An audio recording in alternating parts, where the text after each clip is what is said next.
Hi, I'm Sheriff Tim Donnellon, and welcome to another edition of Serving St. Clair County. And here with me is good friend, Fire Chief Craig Miller. Hi, Sheriff. Welcome to Huron Township Fire Hall. Glad to have you here at Huron Township Fire Hall.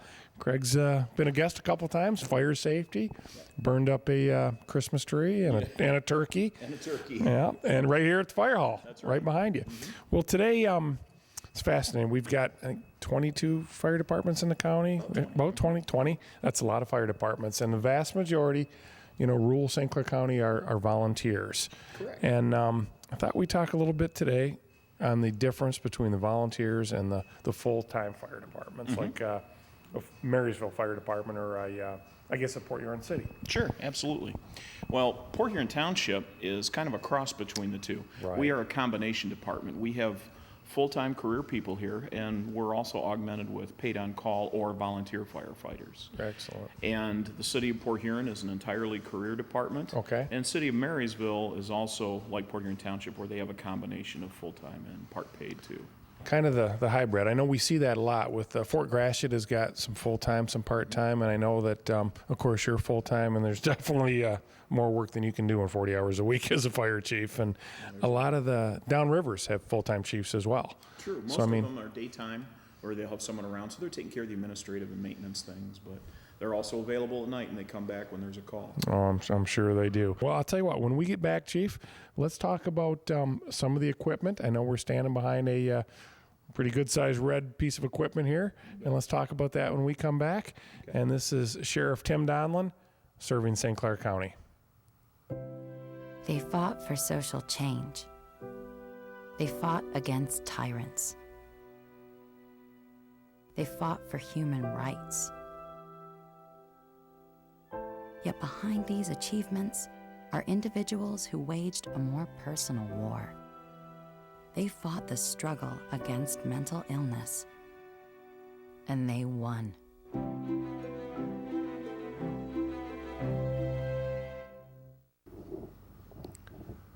Hi, this is Sheriff Tim Donnellon, and welcome back to Serving St. Clair County. I'm here at Port Huron Township Fire Hall with Chief Craig Miller.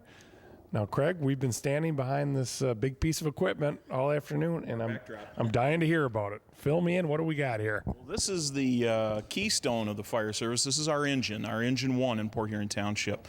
Okay. And one of the big things that we do with this and is responsible for is it transports our jaws of life to an accident scene. Maybe we'll take a second and look at that real quick, Sheriff. Absolutely. Now, I know that, this is slick. She just rolls right out like that. Now, these are 3 separate tools? Yes, 3 different jobs. One is a spreader, and it can develop thousands of pounds to spread metal apart. The other is a cutter, like a metal shear. And the third one is a ram, and what it does is it extends out over 36 inches to push metal and, for example, a dashboard to get it out of the way. This is amazing because I know in the years I've been in law enforcement, we work on so many scenes as partners between sheriff's office and fire service all the time, partnering up. And I've watched these tools, and it just occurred to me they used to be humongous. They were. The original set was took 2 people to operate, and it stood almost 3 feet tall, and it was huge. Now they're so much lighter, they're smaller, they're more powerful too. These are actually designed to cut the new carbon steel bars in the cars that go through the door of a car to help protect it from side impact and everything. And it all runs off a small gasoline-powered generator. That's a big difference. That is a big difference. One guy operates it and just goes right to town. That is amazing technology because I remember being a young dep and seeing them this big. Mm-hmm. Absolutely. Now, I know that we've got all kinds of tools on here, but I'm looking around our fire hall. You've got a lot of other stuff. Well, we do a lot of jobs here. One of the things that we have that we use periodically in the warmer weather is we have a rescue boat. It's a 16-foot. It carries our water rescue equipment in it, and it has such as ice rescue suits, life preservers, a sled. In fact, we've even got this boat built and designed in the summer weather where we carry a water pump on it so we could fight a fire on a dock or a boat along the Black River somewhere. Well, if there's one common theme we have, there's a lot of water in St. Clair County. And not to mention the rivers, all the streams, you have all the ponds and everything else where you have rescues. Yeah, and we quite often go mutual aid to other departments too. Just about most of the departments in the county have some sort of boat or water rescue capability because it's just so common. No question about it. You know, with the Marine Division and Dive Team, we do a lot of water events, and there's not an event goes by that we're not partnering with fire service. And I want to say, I think everybody along the edges of St. Clair County, and maybe not so much when you get in the middle of the western side, Brockway's, Knokies, Yales, Emmas, probably not, but we certainly need it where you're located. Exactly. The next vehicle we have over here is a rescue truck, and this is a combination. This carries medical equipment for an emergency medical call, and it also is called a mini pumper. That is, it carries a pump and water on it, but lesser the amount of one of the primary fire engines that we have. I would never have thought this had water on it. I mean, it looks like a standard, 1.5 ton truck. I figured it was just full of gear. Yep, but inside it carries 300 gallons of water in a tank. It carries a small amount of foam on it, and it has a pump on board that would allow us to operate 2 fire hoses by 2 firefighters. We could fight a house fire or certainly easily a car fire or boat fire with it. And this has got to be easy to maneuver. Dual wheels, it's not as big. I mean, you got to be able to get close and tight with something like this. Get down the small driveways, get back into the narrow areas, or even with 4-wheel drive, which it is, getting off-road.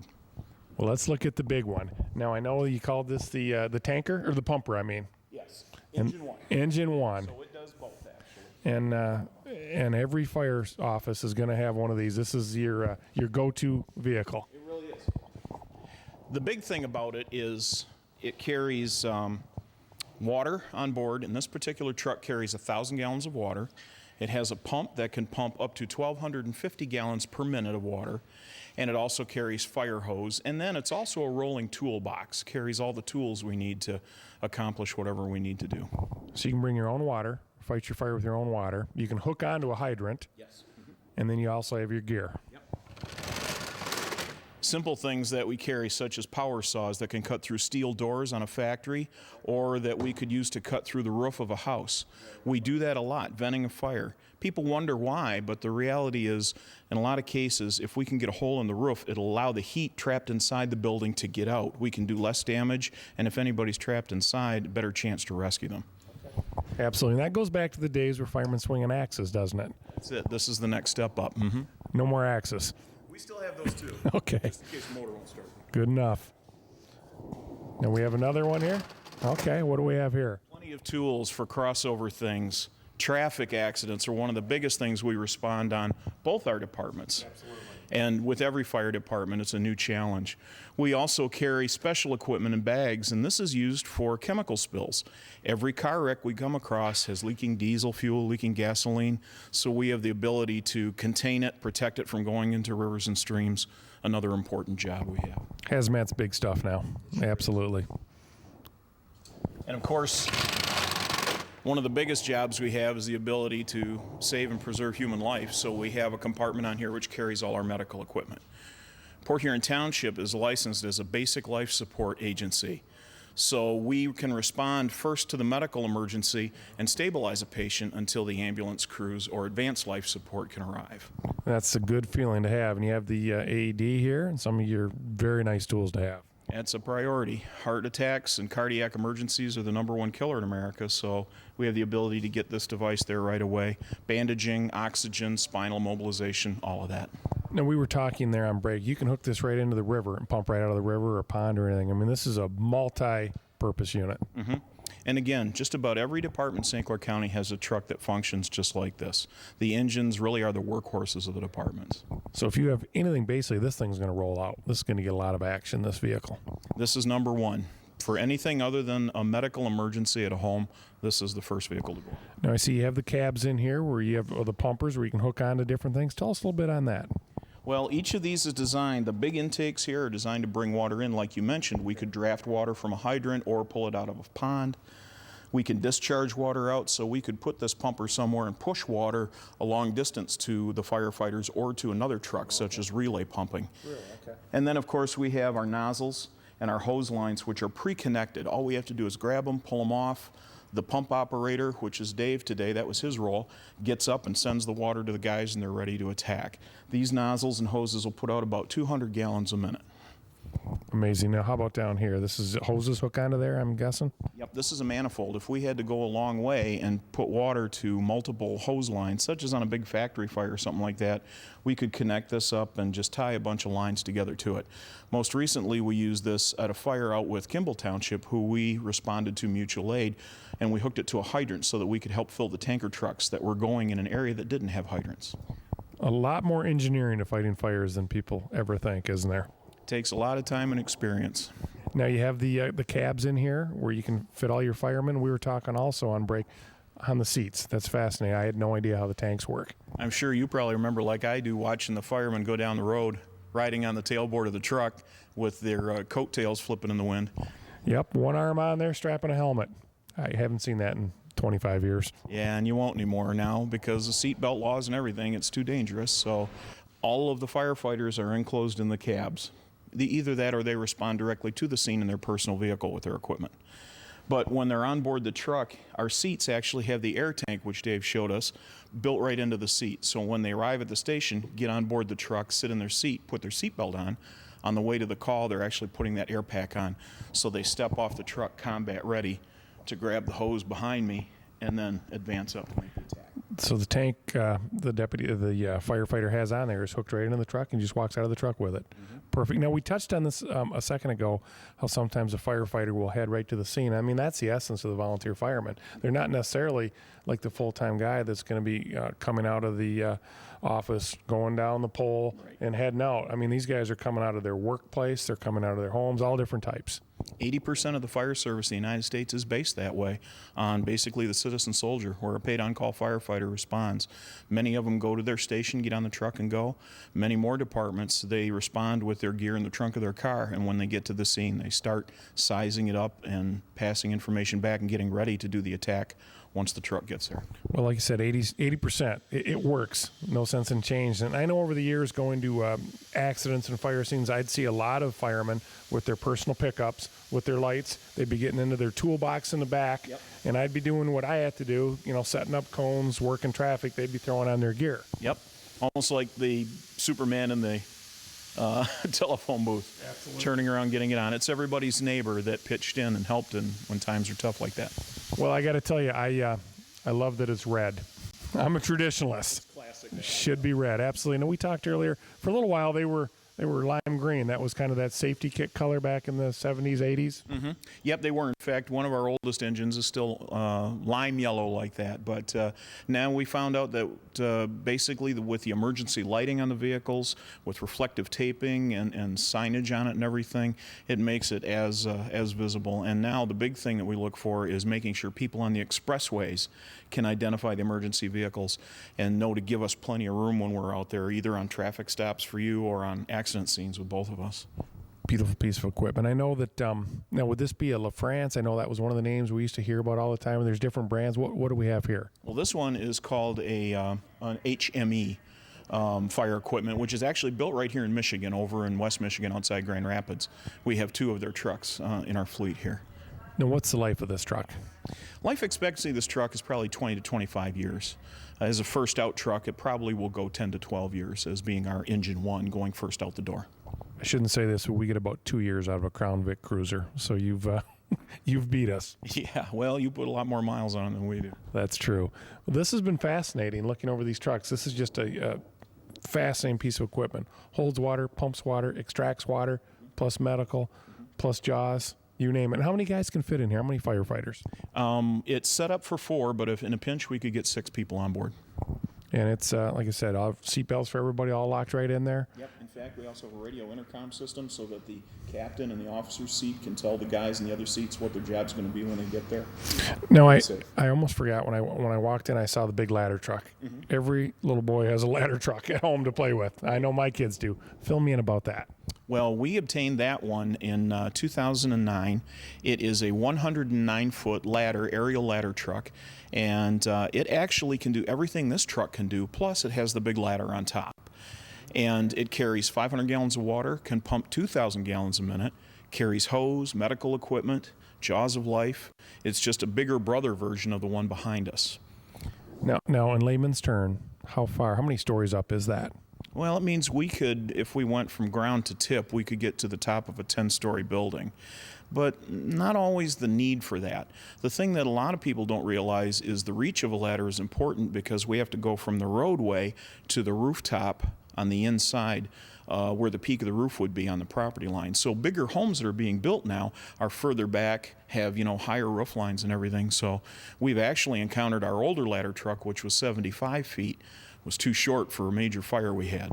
And that's the part I think the public just doesn't understand, and it's so good to get out in this show, that you're not going straight up because there's not a 10-story building. But when you take something like the American Grill fire just down the street, a long, big-size building, commercial building, grease in there, it was a restaurant, you need a ladder truck to get on top of that, don't you? You bet. Sam's Club, factories, hotels, apartment buildings, anything like that. The ladder gives us a clear, solid pathway to get to the roof to either fight the fire, let the smoke out, or if the fire is big enough, it also has a nozzle system on it that can put 1,000 gallons a minute out from the very tip of the ladder. So you can go right up the ladder with the hose. Now, I was thinking of the other one, the South Park welding fire. Now, there was another big hot one, and we had another one. I remember when KOA, some of the products back there caught on fire. Those ladder trucks are a must-have. And the nice thing is they can put out so much more water with 2 or 3 firefighters operating that ladder truck, where it would take 10 or 15 firefighters on the ground with hose lines to put out that same amount of water. A lot safer, a lot less manpower. Well, I'll tell you, Chief, this has been fascinating. I learned a tremendous amount about fire trucks, and when we return, we are going to have a firefighter dress out in his gear, and we are going to learn all about from boots to helmets. All right. Well, this is Sheriff Tim Donnellon, serving St. Clair County. This could be a bicycle. Or a bat. This could be a robot. Or an airplane. This could be a playground. This could be a book bag. Or a soccer ball. This could be a book. This could be beautiful. This cannot be trash. This can all be recycled. Learn more at thiscouldbe.org.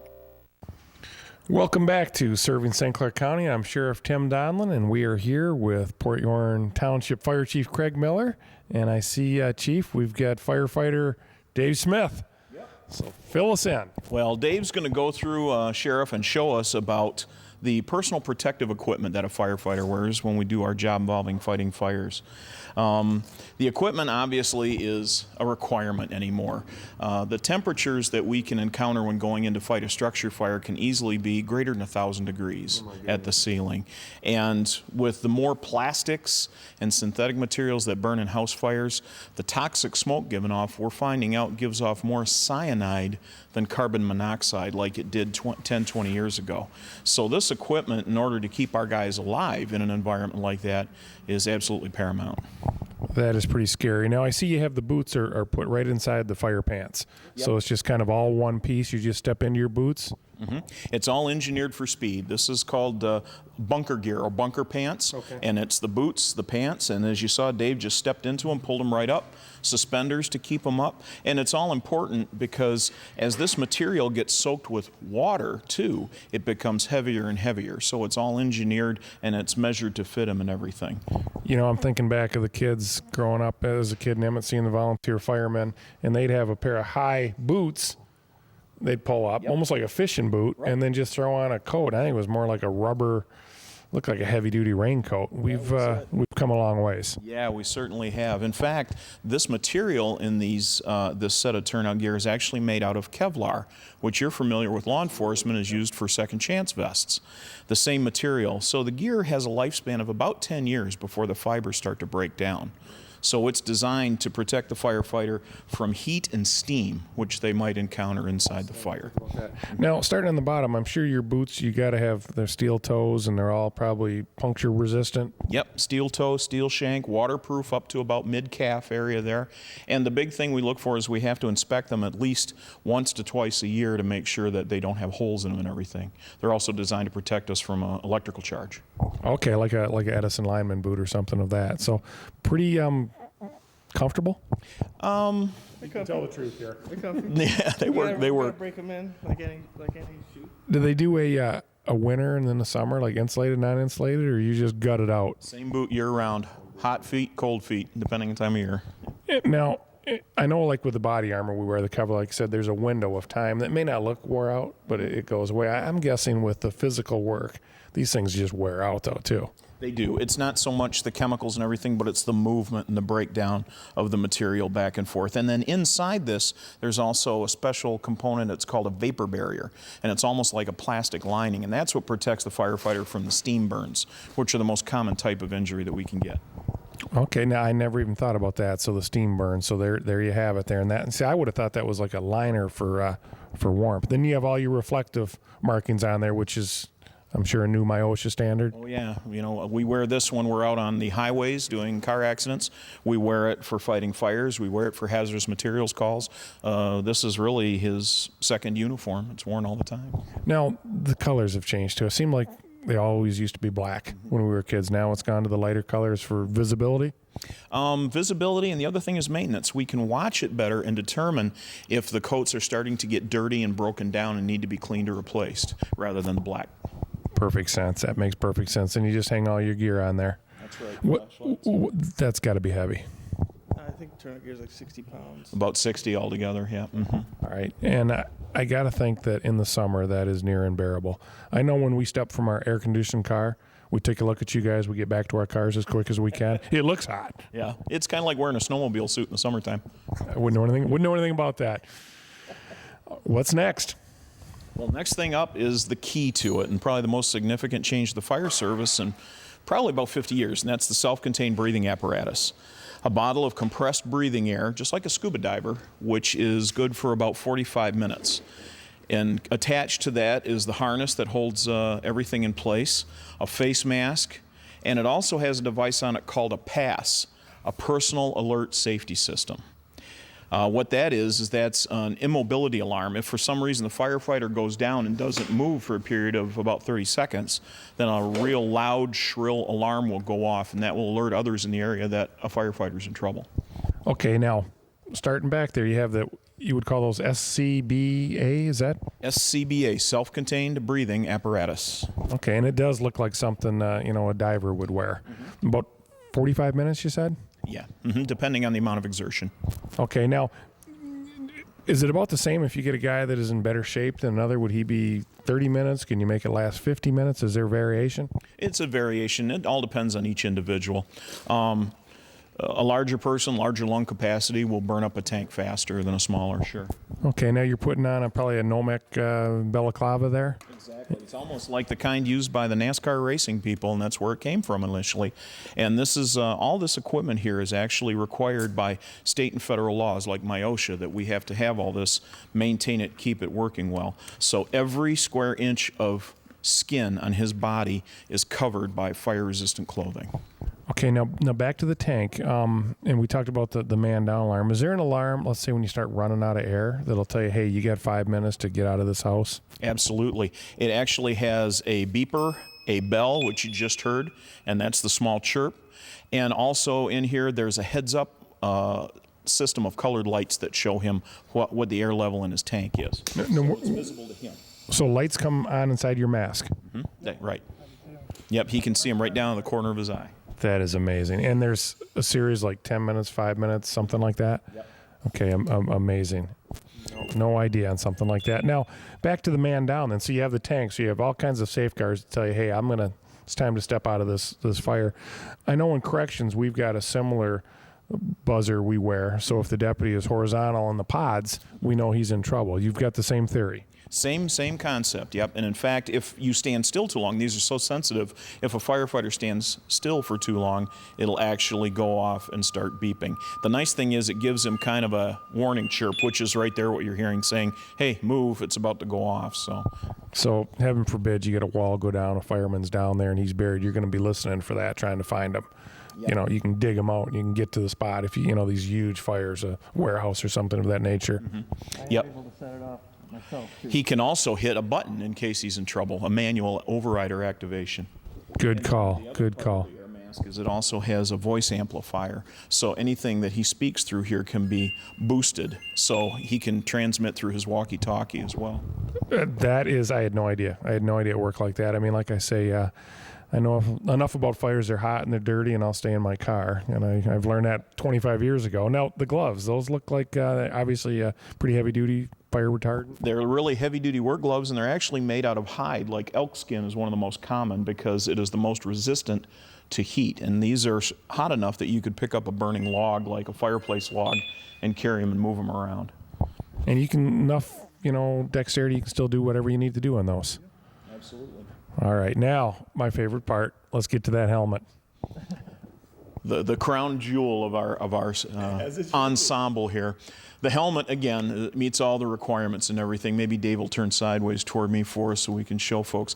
The helmet is actually designed, it's a very, very old design, and the design initially was made because when fires were fought and the water was coming down, superheated water would run down and could run down the back and burn the firefighters. So you can see there's an extended brim off the back. The design with that was to channel the water off the person so they didn't get burned. The hot water bouncing off the fire. Right. So now we have that. Of course, the helmet it's impact resistant. It protects us from an electrical arc from a wire we might bump into. It has reflective material on it so it can be seen. The shield on the front indicates what department you're with, what rank you are, and everything. So the helmet really is unique to every individual on the department. Now, I do love the fact that it's the old school. You got the panels. It looks like a fire helmet because, I'll see all different ones. The eagle on top. The different columns, that must stand for traditions. It is, because the original helmets were actually stitched together from leather. And in fact, they're still used leather helmets today in the United States. The eagle, which is unique, of course, in the United States, our symbol, if you go across the river into Canada, they have the same type of helmet, only instead of an eagle, they have a beaver on their helmets. Now, the colors. I mean, I'm thinking as, of course, just your typical street cop. Red fire trucks, red helmets, and the chief gets a white one. Right. Not like that, really. A little more complicated than that. It kind of goes by departments, but as a standard, more or less, black helmets are usually the rank of firefighter, black or yellow in a majority of departments. Then it goes to red. Red usually indicates an officer, such as a lieutenant, a captain, a sergeant. And then the chief officers, battalion chief, deputy chief, fire chief, they will usually wear a white colored helmet. So on the fire ground, you can easily identify the leadership in the pecking order. Okay, I knew at least I had the white one right, so I had that down. Well, that is a lot more equipment than I really recognized, and it wasn't all that many years ago. I mean, we both got 25 plus or so in here. It wasn't that long ago. There wasn't that much stuff when you started. No, it was your boots, like you said, the 3/4 pull-up boots, your coat, your helmet, and you learned it by doing it with somebody else. Now, in order to be able to walk through the door and put all this equipment on, you have to go through state-certified courses. You need to go through fit testing, a physical exam, pulmonary function testing, annual medical evaluations. There's a lot to it to keep the person inside this equipment. And our dads could talk about fighting fires without masks. Oh, yeah. It was done outside, or if they went inside, they held their breath. And they got as far as they could. Their eyes would burn, they'd cough for 2 or 3 days afterwards, and they were lucky to survive when they did it that way.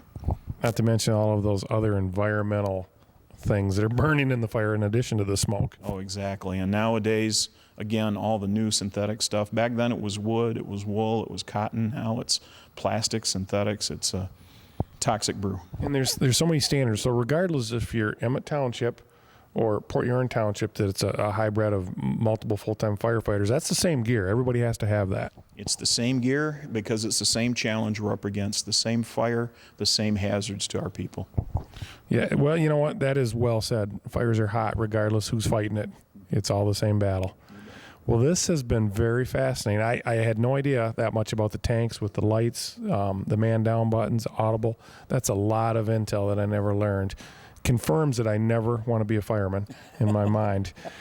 Well, when we come back, we are going to have Stephanie Ignish, our manager at Animal Control, and this is Sheriff Tim Donnellon serving St. Clair County. There are thousands of dogs and cats housed in shelters that need your help. Local shelter professionals and volunteers give their heart and soul to help unwanted animals and deserve your support. Americans give millions every year to national animal organizations, but unless you give to your local shelter, you can't be sure that money will make it to the pets that need it most. Adopt, volunteer, and give to your local animal shelter. To find your local shelter, go to humaneforpets.org. Welcome back to Serving St. Clair County. I'm Sheriff Tim Donnellon, and with me is our special guest, Animal Control Manager Stephanie Ignish. Steph, welcome back. Who do we have? We have our 2-year-old Dachshund mix, Curly. All right. Curly's up for adoption, and he's ready to go home. So tell me now, Curly, beautiful 2-year-old, nice colors. You can go in and pick up Curly. Tell us how much and the whole 9 yards. Our adoptions for our dogs are $120. Comes with all their current shots. They're spayed and neutered, and we also give a free license for that current year. And then we also have cats available. They're $75. Same thing, spayed and neutered, and all their shots. Any animals. Our adoption hours are Tuesday through Friday from 10:30 till 3:30, and on Saturdays from 10 to 2:30. And we're closed on Sundays and Mondays. Sorry. Can't go wrong. $120, spayed, neutered, vet checked, licensed, ready to go. Perfect pet. 2 years old. This Curly looks like he is ready for some friends. Do we know how we got Curly? Curly came in as a stray from Fort Gratiot. So we hoped to get him reclaimed, but unfortunately we didn't. So we're going to get him adopted out as soon as possible. Well, that is wonderful. I'm sure we'll have some good luck with Curly. And thank you, Stephanie. Curly, let's bring Mo and Shrimp next time with us there, and we'll go. And this is Sheriff Tim Donnellon, serving St. Clair County.